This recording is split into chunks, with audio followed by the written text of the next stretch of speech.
ચંદ્રપુર શહેરની મધ્યમાં રીંછ ફરતું જોવા મળ્યું કે જ્યાં દુકાનમાં ઘૂસવાનો પ્રયાસ સીસીટીવીમાં કેદ થયો. અચાનક સુપરમાર્કેટ વિસ્તારમાં એક રીંછ જોવા મળ્યું. રીંછ લઈને લોકોમાં દોડધામ મચી ગઈ.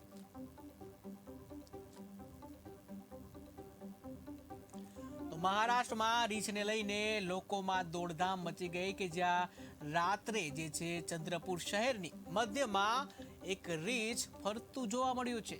તો કે આ રીંછ જે છે કેમેરામાં કેદ થઈ ગયું છે. ટીવી સ્ક્રીનના દ્રશ્યો તમે જોઈ શકો છો. જ્યાં દુકાન છે ત્યાં રીંછ જે છે ઘૂસવાનો પ્રયાસ કરે છે. ટીવી સ્ક્રીનના દ્રશ્યો તમે જોઈ શકો છો. જ્યાં એક રીંછ રસ્તા પર જોવા મળ્યું છે. તો રાત્રિના સમયે ચંદ્રપુર શહેર છે ત્યાં રસ્તામાં રીંછ જે છે જોવા મળ્યું હતું. ઘટના છે ચંદ્રપુર શહેરની મધ્યમાં કે જ્યાં રીંછ જોવા મળી છે. ટીવી સ્ક્રીનના દ્રશ્યો તમે જોવો છો જ્યાં રીંછ દુકાનમાં પ્રવેશ કરવાનો પ્રયત્ન કરે છે. તો દુકાનમાં ઘૂસવાનો પ્રયાસ જે છે સીસીટીવીમાં કેદ થયો છે. અને અચાનક સુપર માર્કેટ વિસ્તારમાં એક રીંછ જોવા મળ્યો હતો. તો રીંછને લઈને લોકોમાં દોડધામ મચી હતી.